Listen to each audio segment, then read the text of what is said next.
Hi everyone, welcome back to our Purpose Driven Life program. And today we're going to continue our series on our third purpose. You were created to become like Christ. O ngayon, pangatlong araw na tayo na ikaw ay dapat disipulo. Nagsisink in na ba sa'yo na dapat kahawig mo si Kristo, hindi kapitbahay mo o kung sino man dyan.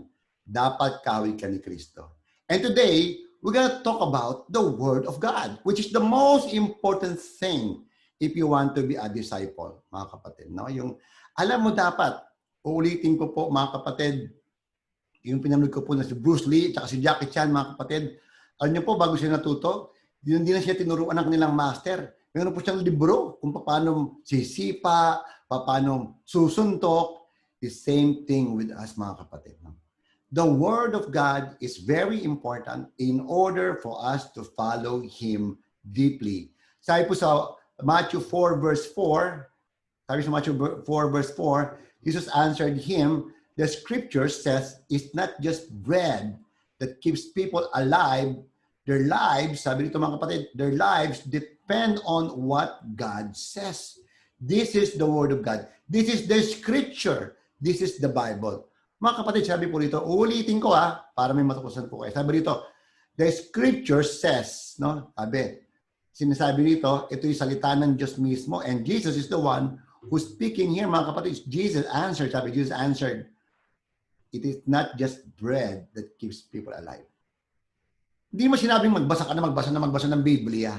No? Sinasabi dito, sa ginagawa mo araw-araw, dapat, mga kapatid, dapat, on top of it is the Word of God.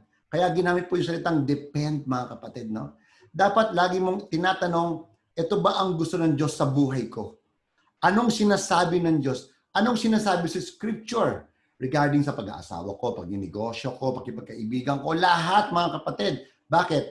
Kasi if you don't include Scripture in your decision making and whatever you do, you are not doing life well. Half-life ka lang, mga kapatid, no? Hindi mo maranasan yung the fullness of life.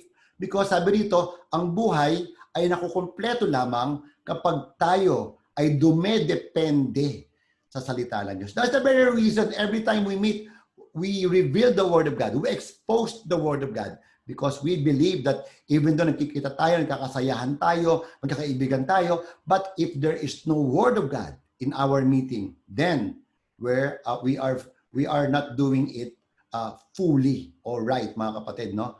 Sabi sa Acts 20:32, now I am putting you in God's care. I am depending on the message about His grace to make you strong.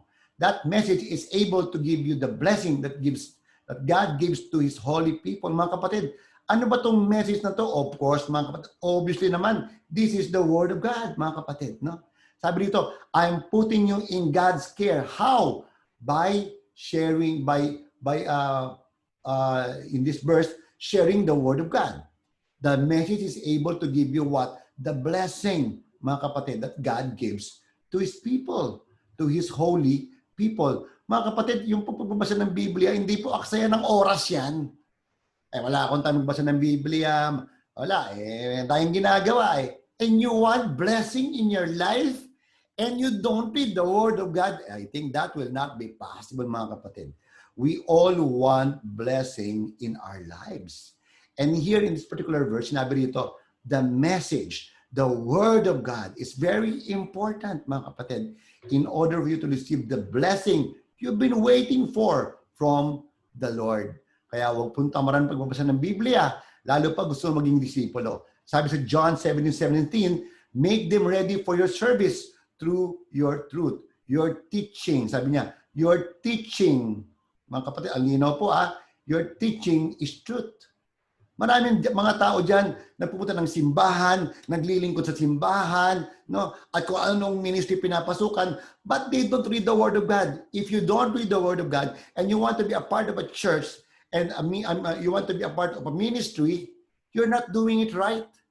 Sabi rito, mga kapatid, you can only serve God if you are reading the Word of God. No? Why? O His Word. Why? Because But sabi rito, the God's teaching is truth. In others, mga kapatid, kapag ikaw pumasok ng simbahan, naglingkod ka, mali ang paglilingkod mo. Kapag hindi mo kinukuha ang iyong pagkilos, ang iyong ginagawa sa salita ng Panginoon. Kaya ka nga nasa simbahan para maglingkod, no, mga kapatid, no, service. You are in the church to serve, mga kapatid. You're in the church to serve the people of God and the people outside the church. But if you don't read the Word of God, you're not doing it at all.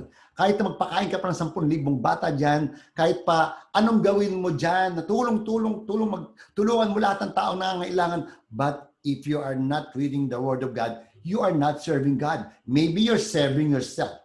Yes. Maybe you're serving your boss, serving your whoever that is, but you are not serving God.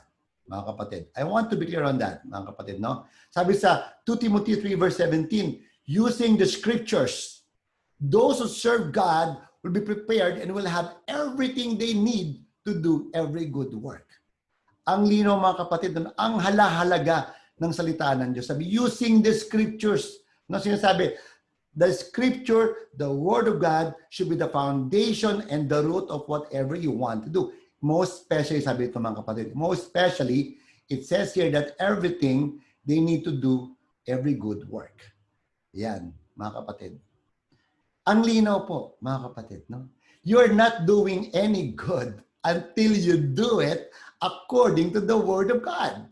No? Kahit mag-asawa ka, tapos nung nag-asawa ka, hindi mo sinamang Panginoon sa pag-aasawa mo, yung pag-aasawa, magbabagsakan lahat yan, mga kapatid. There's no good in married life if Scripture is not there. There's no good in business, in your business, if the Word of God is not there. There's no good in anything that you do unless you read the Word of God. Kasi sinabi rito, everything they need to do, every good work. At wala sa atin na gustong gumawa ng mali. Wala sa atin gustong gumawa ng masama. Pero again, if you don't read the Word of God, you're doing what? You're not doing good in your life. You're not good, sabi nga sa English. Are you good? No, I'm not good. Because I'm not reading the Word of God. No, hindi pa sabihin, yeah, I'm good. You read the Word of God? No, you're not good. Mga kapatid, yun po sinasabi niya dito. Sabi sa John 22 verse 12, I always obey His commands. I love the words from His mouth more than I love my food, mga kapatid. Sinasabi ni Job, mas mahal ko yung salita ng Diyos. Bakit? Kasi yung pagkain, papalakasin ka lang ng pagkain, bubusugin ka lang. Pero mga kapatid, sabi rito, no? Sinasabi rito, kaya sinabi ni Job, I always obey His command and I love the words from His mouth. Because when you read the Word of God, every area of your life will be blessed. Mga kapatid, huwag mong tamaran, huwag mong ipagpaliban ng pagbasa ng Biblia because andyan lahat, mga kapatid. In John 20 verse 12, sinabi niya, ay, yung mga ginagawa mo, nagtatrabaho ka, kumakain ka, by area yan. Pag di ka kumain, kakasakit ka. So pag kumain ka, bubusog ka, hasaya ka ng konti. Pag kumain ka ng chocolate, okay lang, maganda, masaya. Kain ka ng chippy. But when you read the Word of God, when you obey the Word of God, it blesses every area of your life. Everything in you will be blessed. And people will see that you're blessed in totality, mga kapatid. That's the very reason, mga kapatid, we need to be transformed by the Word of God. No, mga kapatid, importante po. If you want to be a disciple, it is a requirement that you read the Word of God. Kaya ba sa ating community, meron tayong soap, meron pa tayong morning devotion, tapos meron pa tayong everyday online Bible study because we want our life be blessed by the Lord. Hindi yung maraming ginagawa, ganyan, daming ginagawa. Maraming ginagawa, di ba? Lahat tayo maraming ginagawa, lahat tayo busy. Pero if we keep on moving according to the Word of God, everything will be fine. Everything will be good. No, sabi sa John 8:31, Jesus said to the Jews who believe in Him, if you continue to accept and obey my teachings, you are really my disciples or my followers, mga kapatid, no? Who believe in Him. Nagsisimba ka linggo-linggo? Yes, Brother Randy. Nagbabasa ka ng Biblia na ikaw ba ay nag-attend ng Bible study? Yes, Brother Randy. Ikaw ba ay are you part of a church? Yes. Are you praying? Yes. Are you his disciples? Are you God's disciple? Unless you read the Word of God, no, you are his disciple. Maybe you're praying. Maybe you're part of a church. Maybe you do a lot of charity work, no, of the church. You want to do good. But if you're not reading the Word of God and you don't obey and accept the Word of God, you are not a disciple. What are you if you are not a disciple? Because everyone who wants to be a part of his church, of Jesus Christ Church, of his church, needs to accept and obey God's teaching. Mga kapatid, ginamit po, tingnan niyo po ito mga kapatid, no? Accept.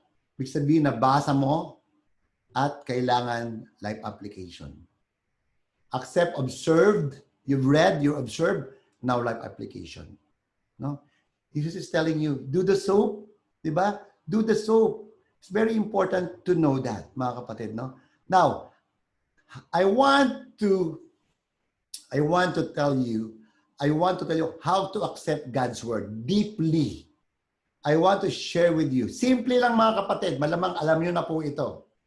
At napaka-basic, pero pag ginawa niyo, no, tremendous impact, tremendous blessing. Your life will be changed, mga kapatid, no? So, how to deeply accept God's word? Number one, I must accept its authority. Sino bang authority sa buhay mo? No? Gobyerno mo, tatay mo, nanay mo, boss mo. Pag may sinabi, susunod ka, di ba? Ay, pag sinabi ni boss, sunod tayo kasi baka tayo masisante. Pag sinabi ni nanay, sunod tayo, baka tayo mapalo niyan. O pag sinabi ng ating landlord, sunod tayo. Pag tayo hindi nagbayad sa tamang oras, masisipa tayo. May mga authority sa buhay natin mga kapatid. There's a lot of authority in our lives. But the question is, who's on top of those authorities, mga kapatid? Sabi rito, you must accept the authority of the Word of God. Sabi rito sa Proverbs 20 verse 5, you can trust this. Ang linaw, mga kapatid, ang linaw, no? Doon ka ba sa salita ng Diyos? Sabi dito sa salita ng Diyos mismo, you can trust this. Mapagkakatiwalaan mo ito. Sabi niya, every word that God speak is true. God is a safe place for those who go to Him. Sabi dito, that God speaks is true. Mga kapatid, ikaw ba ay magpapa-under, no, sa isang sistema na walang katotohanan? Anong sagot mo? Siyempre hindi, di ba? Ikaw ba'y magpapa-under sa mga tao na sinungaling? Aba, siyempre hindi, di ba? Ikaw ba'y magpapa-under sa mga tao na manloloko o mga prinsipyo o scam na business? Siyempre hindi. Sinabi rito, ang lahat ng salita ng Diyos ay totoo. Hindi nagsisinungaling. Now, it's up to you, mga kapatid. Do you want to accept the Word of God as your authority? Because if you do, you are in a win-win situation, mga kapatid. Panalo ka kaya sinabi niya, mga kapatid. Tingnan niyo po, ang sabi niya dito, ang sabi niya, God is a safe place for those who go to Him. No? Pero may effort those who go to Him, mga kapatid. Basahin mo muna ang salita ng Diyos. Now, every word that God speaks is true. But you need to go to Him. You need to read the Word of God. Take some effort in reading the Word of God, mga kapatid. No? Importante pong isipin natin yan. Kaya pagtapos ng talk na to, tatamad-tamad ka pa na gumawa ng soap mo, tatamad-tamad ka pa magbukas ng Biblia mo, aba, pag tinanong mo ako, brother, naning hirap ng buhay ko, ang bigat-bigat Baka di ka nagbabasa ng salita ng Diyos. Diba? Paano yun? Nagbabasa ako, brother Randy, pero mabigat pa rin ang buhay ko. Imposible. Pag nagbasa ka, dapat yung buhay mo nabe-blessed na. Hindi nga, brother Randy. Number 2, punta tayo. Maya-mayang konti, malalaman mo, no? Kung bakit yung buhay mo, kahit nagbabasa ka ng Biblia, ay hindi pa rin. Hindi pa rin nabe-bless, mga kapatid. Tignan po natin, ano pong nangyayari. Pero bago yan, ito sa 2 Timothy 3:16 sabi dito, everything in the scripture is God's word. Everything, mga kapatid, ang linaw po, no? Hindi some things, everything in the scripture is God's word. Salita ng Diyos, sabi, di ba, nung sabi kanina, that the Word of God, we need to depend on the Word of God because sinasabi sa Scripture that that man cannot live on bread alone, but in every word that comes from the mouth of God. If you don't read the Word of God, if you don't read the Scripture, para kang baldado, para kang lumalakad, ang buhay lang yung kanang katawan mo, hatak-hatak mo yung kaliwa, ang hirap maging baldado.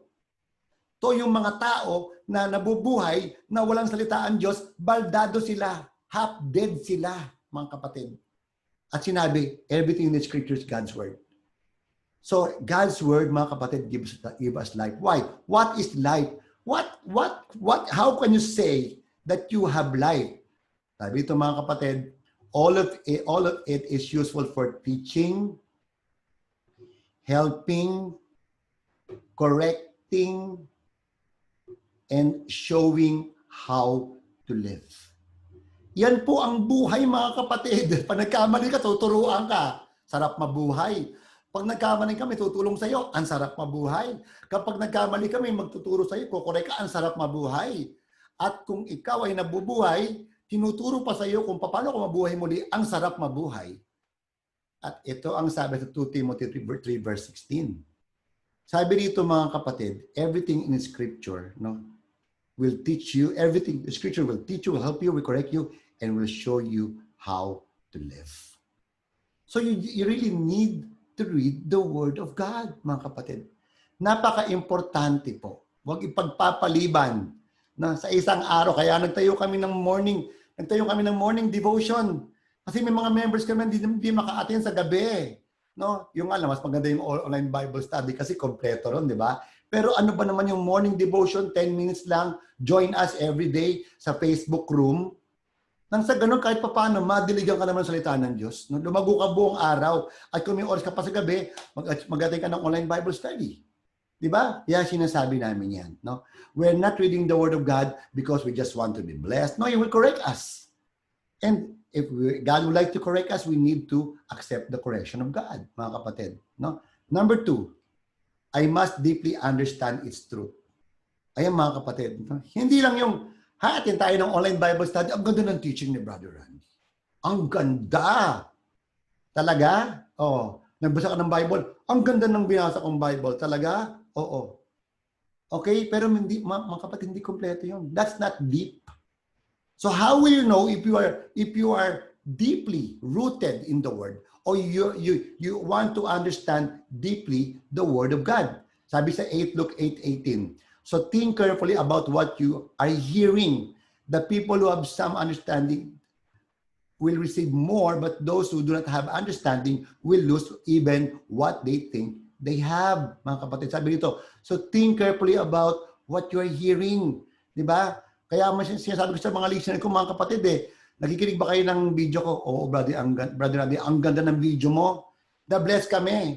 Sabi ko, kung yung video na yon, habang pinapanood mo, may katabi kang Biblia o inuulit mo, may katabi kang Biblia at binabasa mo yung mga verses, hindi ka lang nakinig sa sinasabi ko, ay lalong malalim. Malay mo ba? Yung sinasabi ko, iniimbento ko lang. Diba, mga kapatid? Well, I want to put that aside. Halimbawa, ikaw, mga kapatid, sinabihan ka, o sabi nga pala ng ating subdivision, meron ng bagong rules na ganito, ganito gawin natin. Sasabihin mo, teka, kailangan makita ko yung kopya para malaman ko. O di kaya, mag-a-apply ka ng trabaho, sasabihin, ganyan ang trabaho mo. Okay, pero kailangan makita ko yung kopya. Makita ko, mabasa ko siya. Baka nagsisinungaling ka lang O kasi hindi ka nagsisinungaling. Baka mamaya mali pagkasabi mo. O baka yung chismis lang yan. Kasi sinasabi dito, so think carefully what you are hearing. Kung hindi ka nagbabasa ng Biblia, saan ka na-inspire? Sa tao nagsalita. Hindi sa salita ng Diyos. Sabi, the people who have some understanding will receive more. Kung nagbabasa ka ng Biblia, lalong lalago ka sa Panginoon, magbibless ang buhay mo, but those who don't have understanding, yung di nakakalam ng salita ng Diyos, nakinig na natuwa, pero hindi binalikan yung salita ng Diyos. Problemang malaki. Kaya may iba dyan nakikinig ng talk, di ba? Ang ganda ng talk kanina, natawa kami. Ang ganda ng talk, natawa kami, naiyak kami. Ano nangyari pagkatapos? Have you remembered any word of God? Hindi nga eh. Pero magaling yung speaker kasi nakatawa siya eh. Di ba mga kapatid? Di ba? May mga member kami sa community, si Tita Janet, si Tita Imelda, si Tita Susana, Tita Linda, yung matatanda, ay mga may edad pala, sorry for the word, mga may edad, nililista talaga nila yung verses. And I encourage you, ba't niyo gawin yon? Mag-notebook kayo, lista ninyo, balik-balikan ninyo. Tignan ko lang kung paano hindi ma-bless ang buhay nyo. Si Tita Imelda nag-share kahapon na yung daw buhay niya, Tita Janet, they are doing that, what I just told you. Alam niyo mga kapatid, nangyayari? Nagbabago po sila at nakikita ng kanilang mga kamag-anak. Because God saw it that they are so serious, dead serious, no, in discovering the Word of God. Yeah, I have also a friend, which is a friend Shai. Si Shai po talaga, inaaral po talaga niya. Grabe si Shai, pag napakinggan niyo po sa soap, pag nag-soap po si Shai, talagang, man, you're gonna be blessed. Mga kapatid, I tell you, kahit saan dyan speaker, magdig yung sinong speaker dyan, you need to check on the Word. Dala kayong Biblia para malaman, magtanong kayo, para malaman nyo kung gaano kalalim pa ang salita ng Panginoon, mga kapatid. Now, another verse here is that there is another verse in Deuteronomy 17 verse 19. He must keep the book with him and read from it all his life because he must learn to respect the Lord his God. He must learn to completely obey everything the law commanded. Tingnan niyo mga kapatid, ano? Sabi dito, he must keep that book with him and read from it all his life. Buong buhay niya. No, sabi dito, read. Lagi niya iniisip, ano bang sinasabi ng Biblia dito talaga?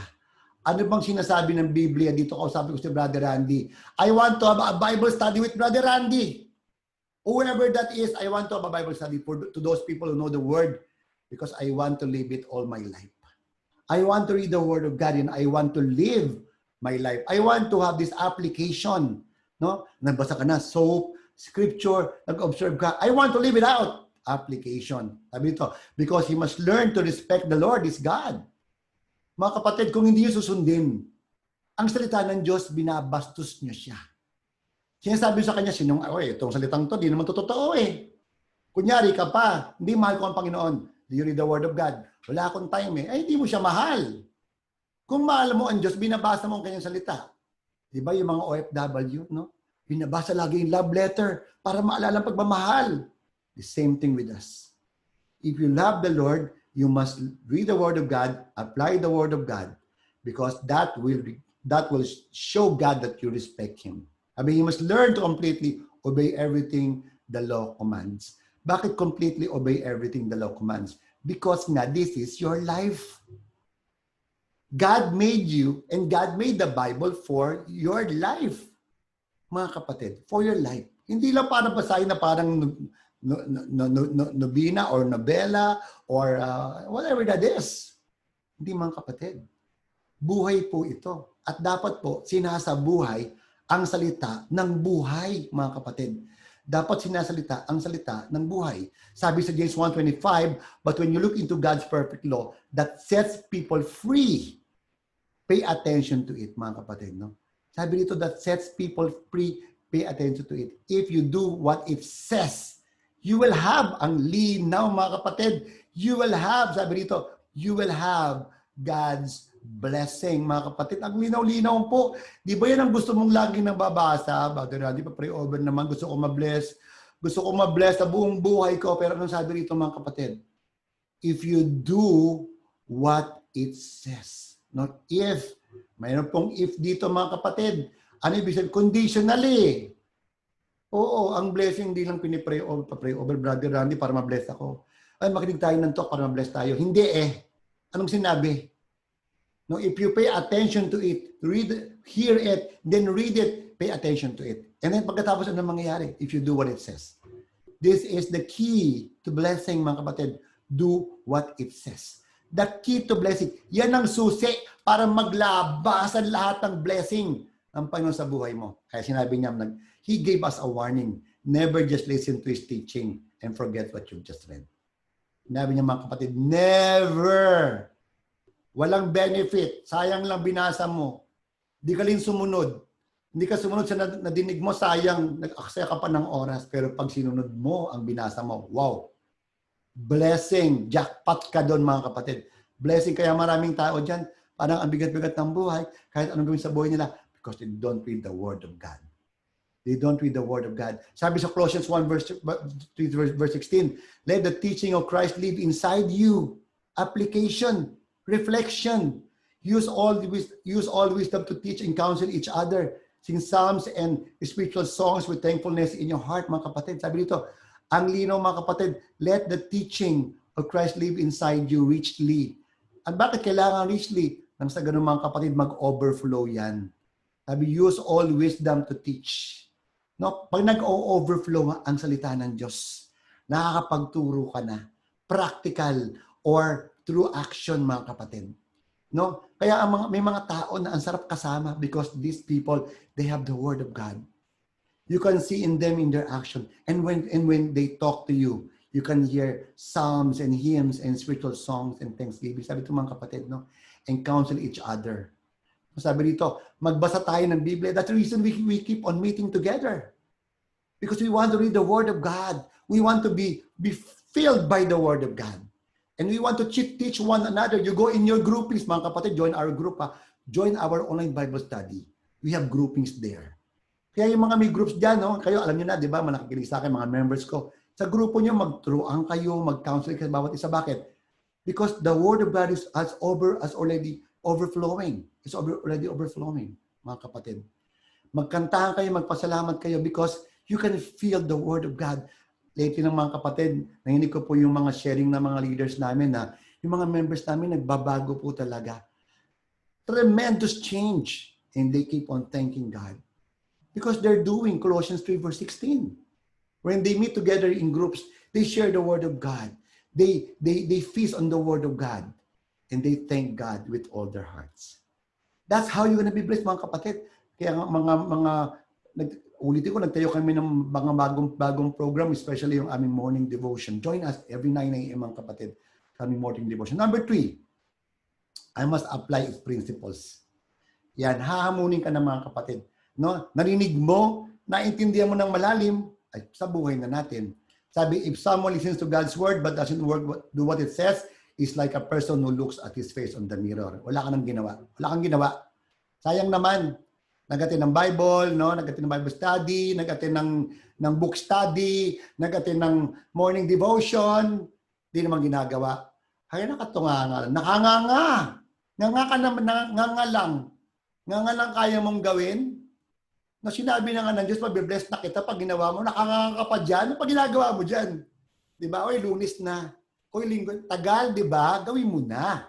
Di ba? Sabi, gawin agad ang natututunan na salita ng Diyos. It's for our own benefit, mga kapatid. Gawin agad. Sabi, Matthew 7:24, whoever hears this teaching of mine and obey them is like a wise man who built his house on the rock. It's like a wise man. You want to be wise? You want to be called wise? You want to experience how to be wise? You read the Word of God. You read the Word of God. Listen to the Word of God. Study the Word of God. Reflect on the Word of God. If you can memorize the Word of God, you are a wise person. And I tell you, walang pwedeng tumumba sa iyo. Na kahit na sinong tao o prinsipyo sa mundong ito, bakit? You built your life on the rock. Grabe, mga kapatid. No? Hindi ka matitinag. Sabi nga sa kanta sa amin sa charismatic, si Kristo ang sandigan, di magigiba. Si Kristo ang sandigan, di magigiba. Kasing tatag ng kabundukan, di magigiba. The Word of God, nobody can wreck it, can destroy it. No, sabi nga sa Bible, di ba? No, everything will pass away, but not my word. Kaya mga kapatid, importante po yung ating pagbabasa ng Biblia, pakikinig sa OBS palagi, pakikinig sa videos, sinishare yung mga videos, nang sa ganun yung iba naman, maging wise, wag lang ikaw, no? Wag naman makasarili ka, no? Share mo yung mga videos, para nang sa ganun, maging wise naman yung ibang tao, mga kapatid. Now, point to ponder, the truth transforms me. The Word of God transforms me. Nobody in this universe and beyond can transform you but the Word of God. Nobody, nothing, nada, none in this world. If you want transformation for the better, you read the Word of God. If you want to transform your family, transform your friend, transform your business, transform your life in totality, you read the Word of God. You listen to the Word of God. You respect the Word of God. You reflect on the Word of God. You memorize the Word of God if you can, mga kapatid. Sabi dito sa verse to remember, so Jesus said to the Jews who believe in Him, if you continue to accept and obey my teaching, you are really my followers. You will know the truth, and the truth will make you free. That's all we want. We want freedom. And the Word of God can give you that. Sabi nung iba, ayoko mag-join ng prayer meeting kasi marami akong ginagawang di maganda eh. And you like it? You like doing bad? Oo, kumikita ako. Oh, come on. Don't fool yourself. The only one who can give you freedom is God. And if you don't do that, you're always inside a cell. Ikaw ay bilanggo ng iyong pera. Bilanggo ng iyong sarili, makasarili, no? Makasariling pagkatao. Ikaw ay bilanggo ng mundong ito. Nobody can set free but God. If Jesus sets one free, He's free indeed. Mga kapatid, kung natuto po kayo ngayong araw, share niyo po itong video na to. No? And people, lots of people will be blessed. This is Randy Ramos. If you have questions, you can go to me. And of course, we want to invite you, mga kapatid, to our online Bible study every day. We read the Word of God. We're filled by the Word of God. We have groupings there. We have a whole meeting. We have group Bible study. We have also games. We laugh together. We cry together. We stand together because we have the Word of God. Join us every day, mga kapatid. 8:30. Just tell me. I will send you the link. God bless you po, mga kapatid. Randy Ramos, I proclaim, God reclaim. God bless you po, mga kapatid.